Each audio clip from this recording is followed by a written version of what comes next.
ರೆಡಿನಾ? ಬೇಯ್ತಾ ಇದೆ ಕಣೆ, ಇನ್ನೊಂದು 5 ನಿಮಿಷ ಆಗೋಗುತ್ತೆ. ಅಮ್ಮ ಲೇಟ್ ಆಗುತ್ತಾ? ಇವತ್ ಬೇರೆ ನನ್ ಡೆಮೋ ಕೊಡೋದಿದೆ, ಬಾಸ್ ಬೇರೆ ಬೇಗ ಬರಕ್ ಹೇಳಿದಾರೆ. ನೀನ್ ಇವತ್ತೇ ಲೇಟ್ ಮಾಡಿದ್ಯಲ್ಲ. ಬೆಳಗ್ಗೆ ಎದ್ದಾಗಿಂದ ಪುರ್ಸೊತ್ತಿಲ್ದೆ ಕೆಲಸ ಮಾಡ್ತಾ ಇದ್ದೀನಿ, ಆದ್ರೂ ಕಂಪ್ಲೇಂಟ್ ಮಾಡ್ತಾ ಇದೆಯಲ್ಲೇ. ಅಯ್ಯೋ ಅಮ್ಮ, ನನ್ ಕಷ್ಟ ನಿನ್ಗೆ ಹೆಂಗ್ ಅರ್ಥ ಮಾಡಿಸ್ಲಿ?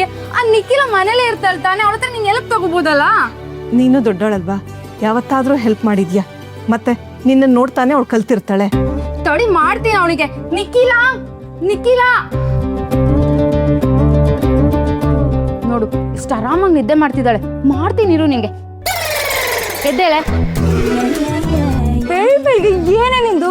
ಸುಮ್ಮನೆ ಹೋಗಕ್ಕಾಗಲ್ವಾ? ಎದ್ದೇಳು ಅಂದೆ.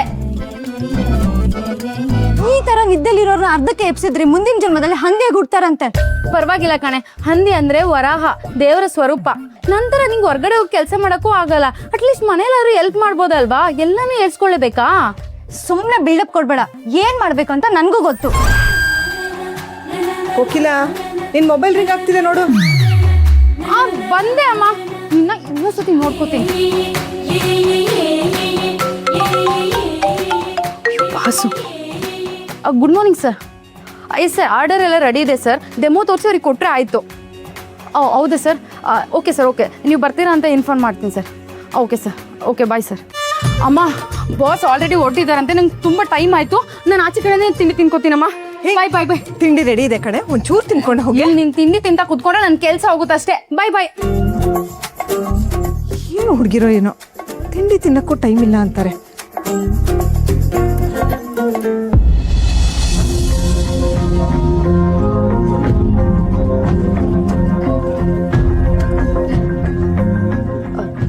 ಅದಕ್ಕೆ ನೀವೇ ಶುರು ಮಾಡ್ಕೊಂಡ್ಬಿಟ್ರಾ? ಇನ್ನೇನ್ ಮಾಡೋದು? ನೀನ್ ಬಂದಿಲ್ಲ ಅಂದ್ರೆ ನಾನು ಮಾಡ್ಲೇಬೇಕಲ್ಲ. ಲಕ್ಷ್ಮಿ, ಈಗ ಎಚ್ಚರ ಆಯ್ತಮ್ಮ?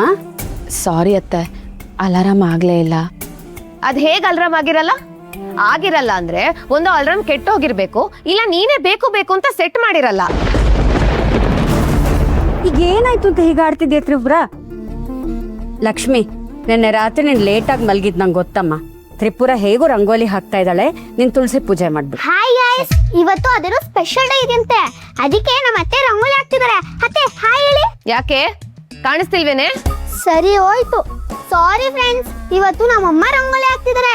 ಆ ರಂಗೋಲಿನ ದೇವ್ರೇ ಇಷ್ಟಪಡ್ಬೇಕು. ಸಿರಿ, ಸುಮ್ನೆ ಇರ್ತೀಯಾ? ಮೊದ್ಲೇ ನಿಮ್ಮಮ್ಮ ಬೆಂಕಿ ತರ ಉರ್ಕೋತಾ ಇದ್ದಾಳೆ, ಇನ್ನು ಅದಕ್ಕೆ ತುಪ್ಪ ಸುರಿಬೇಡ. ಸಿರಿಪುಟ್ಟ, ಹಾಗೆಲ್ಲ ಹೇಳ್ಬಾರ್ದು. ಪಾಪ ಅಮ್ಮ ಕಷ್ಟಪಟ್ಟು ಹಾಕ್ತಿದಾರಲ್ವಾ, ಅವ್ರಿಗೆ ಬೇಜಾರಾಗಲ್ವಾ? ನನ್ ಮಗ್ಳಿಗೆ ಯಾರು ಏನು ಪಾಠ ಹೇಳೋದ್ ಬೇಡ. ಅವಳಿಗೆ ಏನ್ ಹೇಳ್ಬೇಕು ಏನ್ ಹೇಳ್ಬಾರ್ದು ಅನ್ನೋದು ಗೊತ್ತು. ಏಯ್ ಬಾರೆ ಈ ಕಡೆ. ಅದ್ ಯಾಕೆ ಹಾಗಾಡ್ತೀಯಾ? ಲಕ್ಷ್ಮಿ ಏನಂದ್ರೀಗ? ಚಿಕ್ಕ ಮಕ್ಳು ತಪ್ಪು ಮಾಡಿದಾಗ ದೊಡ್ಡವರು ಅದನ್ನ ತಿದ್ದಬೇಕು. ಅವಳು ಅದನ್ನೇ ತಾನೇ ಮಾಡಿದ್ದು. ಇದ್ ಹೇಗಿದೆ ಅಂದ್ರೆ ದೆವ್ವದ ಬಾಯಲ್ಲಿ ಭಗವದ್ಗೀತೆ ಬಂದಾಗಿದೆ. ತಮ್ಮ ಕರ್ತವ್ಯನ ನಿಭಾಯಿಸಕ್ ಬರ್ದೇ ಇರೋರು ಇನ್ನೊಬ್ರಿಗೆ ಪಾಠ ಮಾಡಬಾರ್ದು. ಸಾರಿ ಅದಕ್ಕೆ, ಇನ್ಯಾವತ್ತೂ ಹೀಗಾಗಲ್ಲ. ಅಯ್ಯೋ ಪರವಾಗಿಲ್ಲ ಬಿಡಮ್ಮ ಲಕ್ಷ್ಮಿ. ಈ ಮನೇಲಿ ರಂಗೋಲಿ ಹಾಕಕ್ಕೆ, ಅಡ್ಗೆ ಮಾಡಕ್ಕೆ, ಮುಸ್ರೆ ತಿಕ್ಕಕ್ಕೆ ₹1 ಸಂಬಳ ತಗೊಳ್ದೆ ಕೆಲಸ ಮಾಡೋದಕ್ಕೆ ಈ ಕೆಲ್ಸದವಳಿದಾಳಲ್ಲ. ಸುಮ್ನೆ ಇದನ್ನೇ ದೊಡ್ಡದ್ ಮಾಡ್ಬೇಡ್ವೆ. ನಾಳೆಯಿಂದ ಲಕ್ಷ್ಮಿ ರಂಗೋಲಿ ಹಾಕ್ತಾಳೆ, ಸರಿನಾ? ಹೌದತ್ತೆ, ಪ್ಲೀಸ್ ನಾಳೆಯಿಂದ ನೀವೇ ರಂಗೋಲಿ ಹಾಕಿ. ಈ ತರ ರಂಗೋಲಿ ಏನಾದ್ರು ನನ್ನ ಫಾಲೋವರ್ಸ್ ನೋಡಿದ್ರೆ ಅಷ್ಟೇ ಕತೆ.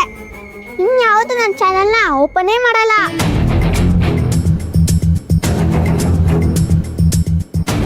ಸಿರಿ, ಸ್ವಲ್ಪ ಸುಮ್ಮನೆ ಇರ್ತೀಯ ನೀನು? ನಮ್ಮ ತ್ರಿಪುರಾನು ತುಂಬಾ ಚೆನ್ನಾಗಿ ಹಾಕ್ತಾಳೆ ರಂಗೋಲಿ.